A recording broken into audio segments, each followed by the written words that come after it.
Ayan mga kapatid, magandang ah, umaga po sa inyong lahat, at narito naman po ako at may papakita upang ipapaliwanag ko kung ano nga ba ang tanga ng aking pangontra. Yan po ang sa akin lang naman po, ewan ko sa ibang mga antingero, sa ibang mga manggagamot kung paano sila gumawa ng kanilang pangontra. Kasi ito sa akin mga kapatid, may limang may limang nagpagawa sa akin. Ayan. Yan. Dalawa yung dalawa yung sa yung galing sa abroad, dalawa, tsaka yung dito sa Libertad yung magpartner din, dalawa, tsaka yung isang sa Maynila. Ito mga kapatid ay puro ako, kasi pag gumawa mga kapatid, pag pangmalakasan talaga, orasyon. Ang orasyon kasi mga kapatid, pag isinulat dito sa mga isinulat sa bond paper, ay ano yan mga kapatid, mas maganda na itatangan ninyo ang mga banal na salita o dasal. Kasi sabi ng iba, sir, pwede ba yan sa sa sementeryo, sa simbahan? Kasi yung iba daw ng mga antingero ay bawal daw po sa sa sementeryo, bawal daw sa patay, bawal daw sa kung saan-saan. Sa akin mga kapatid, sasagutin ko yan ang yung kanilang na yan mga kapatid, yung kanilang opinion. Opinion nila yon, may paniniwala nila yon, may sarili-sarili tayong paniniwala bilang manggagamot. Ang sa akin kasi mga kapatid, nakabase yan. Sa akin mga kapatid, kahit saan ninyo dalhin ang pangontrang ito, kahit sa patay, kahit sa sementeryo, kahit sa simbahan, kahit saan na mga bawal, kahit magpunta kayo sa bahay aliwan, pwede to mga kapatid. Pwede, dahil mga kapatid, ang orasyon o banal na salita ay hindi kailang mamamatay o mawawalan ng bisa, dahil yan po ay sagrado. Sagrado po yan mga kapatid. Nasa sa inyo na yan kung gagamitin nyo sa masama o sa tama. Kasi dalawa lang naman ang purpose pag magkaroon ng pangontra. Merong yung iba, gusto nilang mag-avail ng pangontra bilang proteksyon sa spiritual at physical. Merong iba naman, nagkaroon ng pamproteksyon sa kanilang katawan, inaabuso nila, ginagamit nila sa hindi maganda. Ito kasi mga kapatid, ito is ipapaliwanag ko sa inyo. Pag ang Latin o mga banal na salita ay nasa inyong katawan at tangan-tangan ninyo, ay pag kayo ay binira ng kalaban o di kaya binira kayo ng taong kumukulam o bumabarang sa inyo, at kayo ay at papupunta pa lang yung birada sa katawan ninyo, automatic mga kapatid, yung mga dasal sa katawan ay yan mismo ang poprotekta sa inyo o didepensahan kayo niyan, dahil nasa sa inyong katawan ang mga banal na salita o mga orasyon na yan. Ito mga kapatid, ang banal na salita ay mga orasyon na nakapaloob dito ay mga iba't ibang uri ng mga espiritu na nakasulat dito sa mga pangontra na ito. Yan, iba't ibang uri ng mga espiritu yan. Siyempre, ang isusulat mo na mga espiritu dapat na sa mga orasyon o mga dasal ay mga mabubuti. Huwag ninyong haluan ng mga masasama para hindi matangay o matatangay ang ibang magtatanga nito. Dapat puro mabubuti. Ano nga ba ang mga laman ng aking mga nasa orasyon na ito? May orasyon na pampaswerte, may orasyon na pampahalina, may pampaorasyon sa pampabait na mga taong may galit sa inyo, may orasyon na kung sakaling kukulamin kayo ay babalik doon sa kanila, makakaramdaman kayo ng mga ilang tusok ng mga karayom o kung anumang pamamaraan ng mga yan ay babalik. Kung sakaling bibirahin kayo ng mga taong kumukulam sa inyo, magkakaroon ng kamalasan ang kaniyang magkakaroon sila ng kamalasan o di kaya ang kanilang pamilya ay magkakanda malas-malas. Yan po ang mga nakasulat dito sa mga orasyon na aking ipinapalimusan sa aking mga naniniwala at nananalig sa akin. Yan po. Tayo po ay legit, hindi po tayo scammer. Ayan, bago po ako makipag-usap sa aking mga client o mga kumukuha ng pangontra o nakikipag-transaction ako sa kanila, ay nakikipag-usap talaga ako, video call o di kaya kung personal man sila magpapagawa, ginagawa ko po yan. Yan, at yan, pag na-forma na po yan, ganito, ay ipapatahi ko na po yan, babalutin na po ng pulang tela. Sabi daw ng iba, ba't itim yung sa kanila, ba't pula daw yung tela na ibinabalot ko. Kasi mga kapatid, ang pula po ay napakabisa po sa lahat ng uri ng labanan. Yan po, sa spiritual, physical, yan po ay pag itim po, nakadepende din po sa mga manggagamot kung itim ang kanilang kung itim daw kasi po may tagabulag daw para hindi daw kayo makita ng kalaban. Yan, dito rin kompleto din to, may tagabulag, may tagaliwas, may taga ano. Pero nasa sa inyo na yung mga kapatid, pag bumili kayo ng pangontra o di kayo kunyari bibili kayo ng pangontra, tapos susubukan ninyo, papabaril ninyo, ganto ganyan. Nasa sa inyo na yung mga kapatid, hindi na namin ano yon, hindi na namin sagutin ng mga manggagamot kung yan ay nabutas o kung ano man, dahil mga kapatid, ang gamit po talaga ay hindi po sinusubok. Yan, sinusubok. Kasi ganito yan mga kapatid.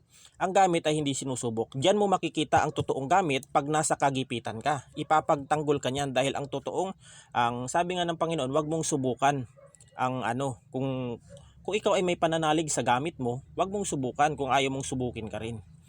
Kasi yan, pag sinubukan mo yan, mapapahiya ka. O, tulad ng ganyan, ganito ipapaliwanag natin mga kapatid. Tulad ng espiritu na natatangan sa amulet. Example dito. Ito, example natin dito sa Birheng Maria. Kinonsagra na ninyo yung Birheng Maria na ito. Nakapaloob na dito yung mga dasal o kung ano man sa loob. Kasi pag dinasalan ninyo yung mga kapatid, pag tinawag ninyo ang presensya ng espiritu, papasok yan dito. Papasok yan. Ang espiritu ng dasal o kung ano man sa mga amulet, papasok yan. Magkakaroon ng gabayan. Yan. Tulad ng ganito, ipapasubok ninyo, ipapabaril ninyo. Kahit tao naman siguro mga kapatid. Kunyari ikaw tao to, tapos papabaril mo. Sino ba namang hindi aalis diyan sa tangan ninyo kung ikaw ba na may babarilin? Siyempre aalis ka, tatakbo ka o lalayo, aalis ka diyan sa pinagtatangan mo. Mabubutas, mapapahiya ka. Sa totoo lang mga kapatid, ang mga gamit po talaga hindi po sinusubok. Yan po talaga. Kalimitan ang mga ibang antingero nagpapasubok ng mga gamit ay napapahiya dahil wala silang tiwala sa kanilang gamit. Kung totoong may tiwala ka, kung totoong may tiwala ka sa iyong gamit, kung totoong kilala mo ang iyong kung paano ka gumawa ng mga gamit na iyan, ay magtiwala ka. Yan. Kasi mga kapatid, bago ako gumawa ng mga gamit na ganito, subok ko na to mga kapatid. Kasi ako mga kapatid, bago ko ilalabas yung mga product o kung ano man na mga amulet o amulet man o di kaya amulet o di kaya ganito, ay subok ko yan mga kapatid. Ang dami ko nang napatunayan. Hindi ko naman ilalabas yan mga kapatid kung hindi mismo ako yung nakapatunay sa mga na ganyan. Yan, sa spiritual, subok na ito. Ni kahit kailan walang isang nagreklamo na kumuha sa akin ng mga gamit na ganito na hindi pasado, hindi ganito ganyan. Sa spiritual mga kapatid, maaasahan ninyo ito. Maasahan sa physical, maasahan ninyo, pero wag ninyong susubukin. Kasi ang sino mang sumusubok ay napapahamak. Yan, mapapahiya ka kasi sino ba namang yung espiritu na nagtatangan dito, ipapabaril mo. Siyempre mag-aalisan yan, siyempre babarilin ka ba naman eh. Ganun din yan sa mundo ng espiritual. Kunyari sa physical, pag binaril yan, pag binaril yun, aalis talaga ang doon, ang gabay mo dito sa mga siyempre, kumbaga sa spiritual, bala. Pero pag sa spiritual yan, parang pana yan, parang mga sibat yan pag yan iinatake. Ikaw ba naman, nagtatangan ka sa bahay mo o nakatayo ka dyan, barilin ka naman, sino dito tatakbo ka talaga. Ganun din sa mga espiritong nananahan sa iyong mga gamit. Aalisan ka at ipapahiya ka. Magtatampo yan sa iyo yung mga gabay mo sa spiritual. Tapos magkakaroon na. Bakit wala na daw bisa ang kanilang mga gamit? Kasi inabuso nila. Inabuso, winalang hiya, ginawa na kung ano-ano, ginamit sa di masama, aalis yan mga kapatid. Kasi kung totoong putian o mga banal na sagrado yung mga yung mga gagamit mo at saka ginamit mo sa tama, ipapagtanggol ka niyan mga kapatid. Kasi sa mundo ng spiritual, sa spiritual law o batas sa spiritual, binabase din kung tayo ay may batas sa tao, ganoon din sa spiritual. Pag mali ka, ay hindi yan ito tolerate. Kahit na mga espiritu, hindi yan ito tolerate na mali na nga yung ginagawa mo, ipapagtanggol ka pa. Yan, ang masasabi ko lang, wala na kayong ibang idadasal diyan kundi patungkulan mo lang. Kahit sabihin lang ninyo na ipagtanggol ka sa lahat ng uri ng kapanganiban o disgrasya sa kuna, mapakulang barang palipadhangin, ipatungkol nyo lang. Yan, kasi mga kapatid, ang mga orasyon kasi ulatin, ang dapat yan talaga mga kapatid, pinapatungkulan yan. Yan, may pag-uutos diyan para yung mga nasa sa inyo o nakatangan kayo ng mga ganito, kikilos. Kasi tulad ng tao mga kapatid, ang tao na nakatayo, di mo utusan o hindi mo papatungkulan yan, hindi yan kikilos. Ganon din sa spiritual. Ganon din. Kailangan mong uutusan yan. Kung sino naway naway ipagtanggol ako ng aking pangontra na ito sa lahat ng uri na kulam, barang, palipad hangin, inggit o kung ano mang may galit sa akin. Naway ipakita mo ang mga senyales o kung ano man na sa mundo ng espiritual. Ayan, ipagtanggol ako sa lahat ng uri ng kapanganiban at nagtatangka sa aking buhay sa lahat ng kulam, barang, palipad hangin. Ipagtanggol ako ng pangontrang ito. Yun mga kapatid, antimano pa lang pag binira ka ng kalaban, kikilos yan kasi may patungkol eh. Ganon, hindi yung bibili kayo ng pangontra sa isang tao. Bibili kayo ng pangontra, hindi nyo alam kung buhay, di man lang sinabi kung yan ba talaga ay subok na o napatunayan na. Kasi ako mga kapatid, bago ako gumawa ng ganito, talagang pinag-aralan ko yan. Pinag-aralan ko kung paano gumawa na hindi ako mapapahiya sa tao.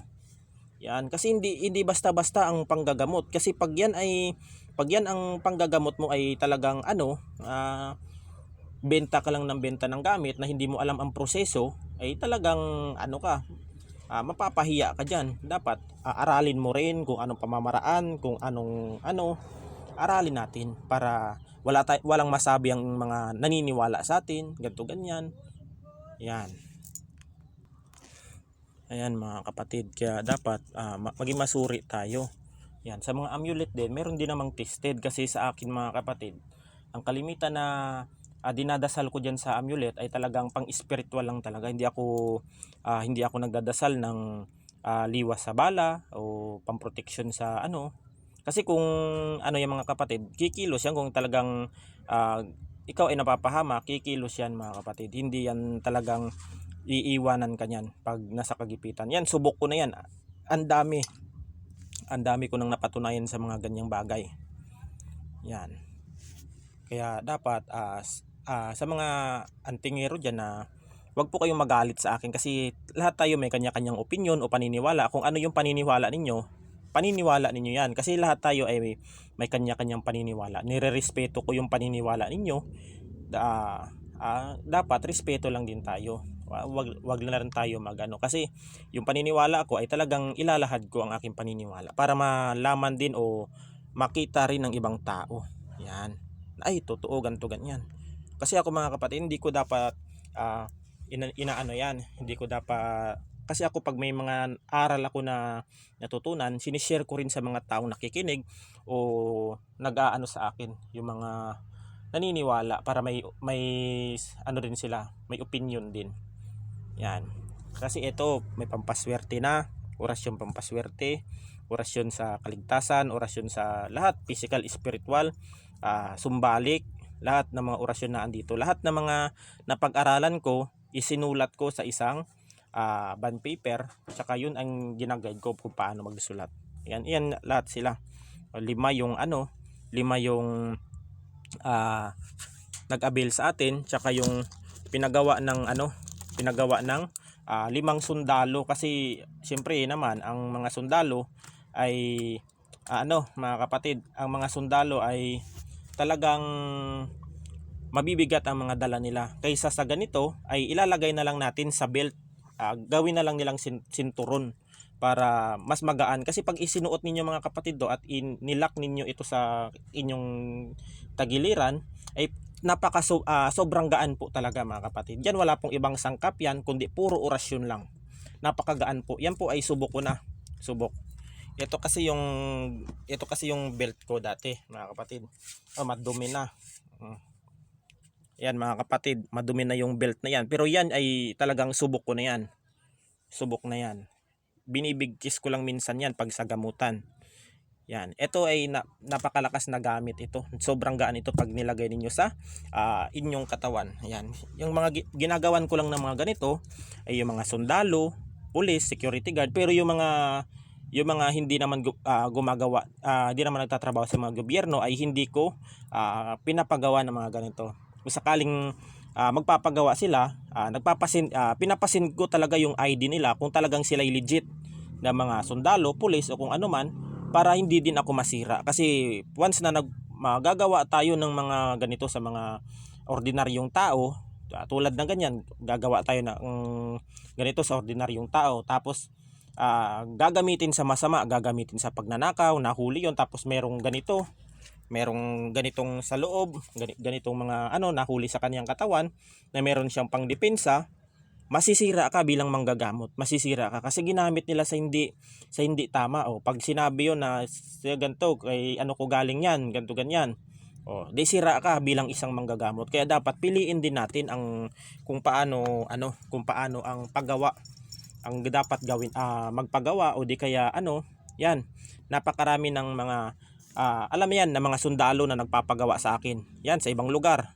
Alam yan nila kung sino sila. At hindi ang nagsasabi kasi yung iba na hindi na lang daw i-mention yung kanilang mga pangalan dahil mahirap daw sa kanilang trabaho. Yan. Sa akin din naman, wala namang problema kung magpapagawa sa akin. Basta hindi lang talaga ako busy. Hindi lang talaga ako busy. Gagawin ko 'yan. Ang sa akin lang naman, gusto ko rin namang makatulong sa kanila kasi nagtatrabaho sila para sa ating bayan, tumulong sa tutulong sila sa atin upang masugpo ang lahat ng mga kriminal o kung ano mang gumagawa ng mga tiwali na hindi sang-ayon sa mga gobyerno. Ayan. Hindi naman ako mahirap kausap. Basta hindi lang talaga ako busy. Sa sobrang dami ko talagang nagpapagawa ng pangontra. Ito ipapa-LBC ko pa ngayon, galing sa ibang bansa pa ito. Ipapa-LBC ko pa. Yan, ipapa-LBC ko pa yan ngayon. Kasi kahapon hindi ko na pa LBC gawa nung holiday dito sa amin. Ayan, kay Ma'am Melodina. Yan. Yan talaga, si Ma'am Melodina talaga ay nandito talaga yung kumukuha ng mga pangontra sa akin. At subok na subok niya ang aking mga kagamitan. Kasi hindi naman masyadong kamahalan mga kapatid ang akin lang naman. Yung abot lang din naman ang kaya. Hindi yung sakto lang din na kaya rin ng budget ng isang tao. Kasi mahirap din tayo.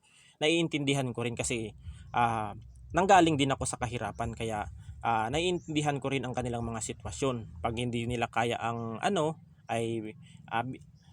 marunong din naman akong pag tumawad sila basta hindi rin ako malugi, hindi rin sila malulugi. Kasi yung mga materialis dito ay binibili ko rin at inaangkat ko rin sa iba. Yan. Kaya yung sakto lang din. Yan, ipapagawa natin ito. Yan. Kasi sa Biyernes baka kukunin na nila ito, mga kapatid. Yan. At ipapakita ko sa inyo yung mga pag natapos na. Yan. Part 1 pa lang ito. Yan, sa mga nagtiwala sa akin ay mga kapatid, patuloy ako sa pagpapagawa, lalong-lalo na sa mga maipapadala ko mga pangontra ay wag po kayo magmadali kasi ako lang po kasi mag-isa na gumagawa ng mga pangontrang ito. Wala po akong katulong kasi ayaw ko ng may kahati o kung ano man. Kasi diyan kasi mga kapatid ay mga kapatid, kung ikaw ay isang manggagamot o gumagawa ng pangontra, wag mo dapat ituturo ang mga sikreto sa mga sa mga gumagawa. Kung kayo gumagawa, wag dapat ituro kasi darating ang araw, yung mga tinuruan mo na yan, magkakaaway-away kayo niyan. Hindi kayo magkakasundo sa hatian ng inyong kasi meron talagang ganun. Yan, gagamitin nila yan, yung mga experience sa iyo o kung ano man, gagamitin nila yan panlaban sa iyo. Kaya dapat kung ikaw ay gagawa ng mga pangontra na sariling aral mo, ikaw mismo ang gagawa. Yan, kasi yung sa akin na ito, ako mismo ang gumawa nito. Yan, ako mismo ang gumawa niyan. Kaya wala tayong problema pag kung sakaling ako man ang mag-ano niyan ay sa akin yung kita, wala na akong kahati. Yan.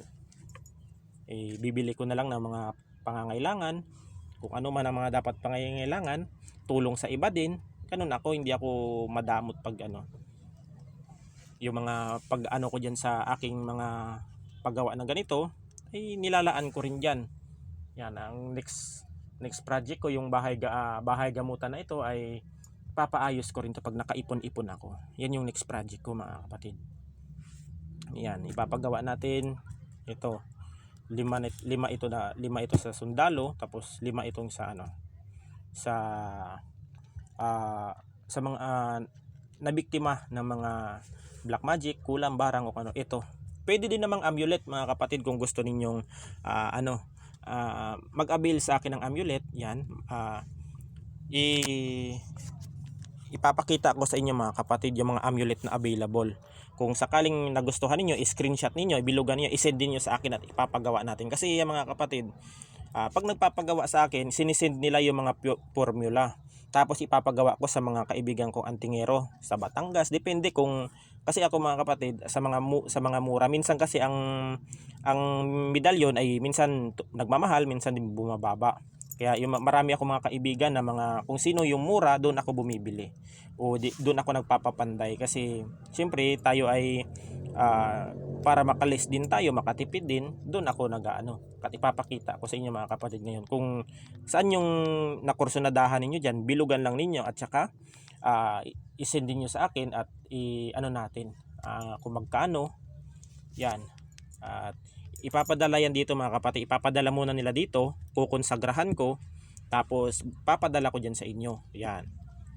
Yan ang ano. Kasi ang pagpapagawa ko diyan sa kanila ay pag nag-payment first po kayo, mga mahigit mahigit 5 days o 5 days o 1 week.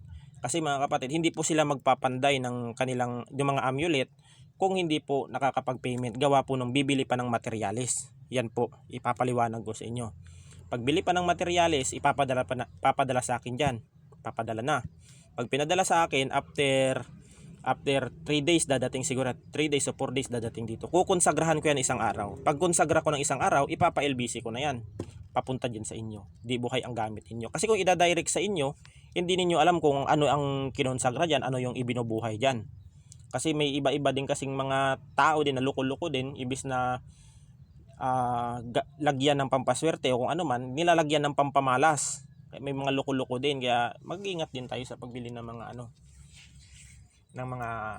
yung mga talagang totoong antingero, talagang sa mabuti, talagang legit, ay may din talaga, mayroong ganong legit talaga.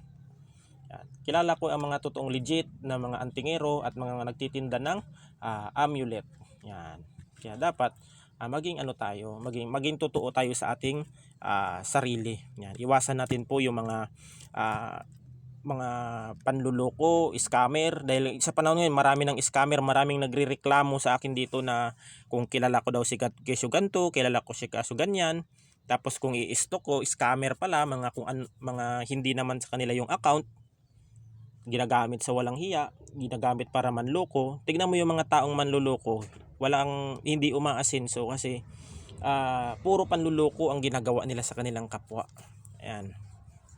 Kaya dapat ipapagawa natin na ngayon. Yan. Part 1 pa lang ito mga kapatid. Yan ay maging advice ko iyan sa inyo. Advice. Yan. Yan lang yung opinion ko. Ewan ko sa opinion ng iba. Opinion nila yon. Kung paniniwala nila, hindi ko sila pinipilit. Ay, yung paniniwala ko ay sa akin yun. Yan. Kasi bago kasi ako magano mga kapatid, binabase ko ang kung ano yung maganda, kung ano yung hindi tama. Ayan.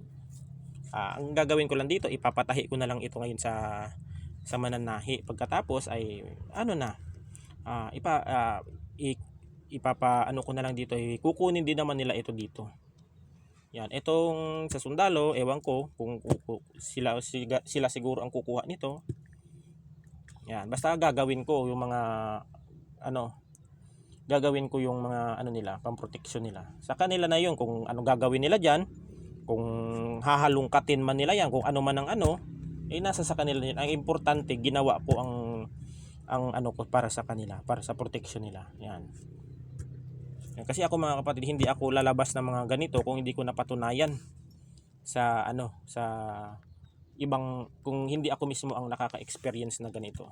Totoo ang pangdepensa mga kapatid. Basta wag lang abusuhin, wag lang gamitin sa masama, wag lang susubukin kasi mapapahiya kayo at kayo ay mapapahamak. Yan lang. Tignan mo yung ibang mga antingero, ang daming napapahamak. Ang daming namamatay kasi nga sinusubok nila ang kanilang sarili. Yan. Hayaan mong ibang sumubok para mapatunayan, para mapatunayan mo talagang subok ang gamit mo. Yan. Wag mo dapat subukin ang iyong gamit. Kasi unang-una ang Panginoon ang may diyan. Ang nasa lahat ng mga banal na salita na ito ay sa Panginoon nang galing. Yan na isinalin ko lang o pinagsabay-sabay ko sa isang bond paper ang mga kaalaman ko para maging proteksyon. Yan.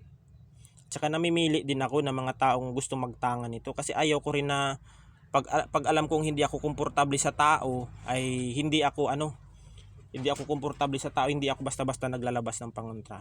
Except na lang kung malala ang tama ng pasyente o di kaya pero kung nagpupunta lang dito tapos magpapagawa, kahit mahal pang ibayad ninyo sa akin, hindi ko yan aanuhin. Hindi ako gagawa kasi marunong din akong kumilatis na ang taong di mapagkakatiwalaan o di ang taong magbibigay ng pahamak sa iyo, kasi yung ibang tao din pahamak din. Dapat maging din tayo, maging marunong din tayong kumilatis. Wag yung sige lang ng sige dahil sa pera, sige lang ng sige, hindi, wag ganun. Pera ang makakasira sa atin balang araw pag yan ang pinapairal natin. Gamitin natin ang ating kaaralan sa tama. Yan, tayo din ay marunong din dapat bumalanse. Wag yung kampi ng kampi sa mundo ng espiritual. Kasi di natin alam yung mga pumupunta dito at nagpapagamot. Meron ding nagpapagamot dito na bumabalik sa kanila yung kanilang sakit dahil sa kanilang ginawang kasamaan din. Kaya bumabalik sa kanila. Tapos magpapabiktim dito, ganto ganyan, sila daw yung biktima. Alam na alam ko yan kung ba't nagkaganyan yan. Kasi hindi ka naman gaganyanin kung mabuti kang tao. Yan ang katotohanan dyan. Kaya dapat maging aware din tayo. Kasi kung sige tayo ng kampi, bibigyan ka ng malaking pera kung ano man. At mali pala yun. Mahirap. Yan. Dapat maging aware tayo bilang manggagamot. Ang katotohanan dyan. Ayan mga kapatid, at hanggang dito na lang at God bless us all. Ingat po tayo palagi. Ipinapaliwanag ko lang po. Ayan. Ingat po tayo palagi.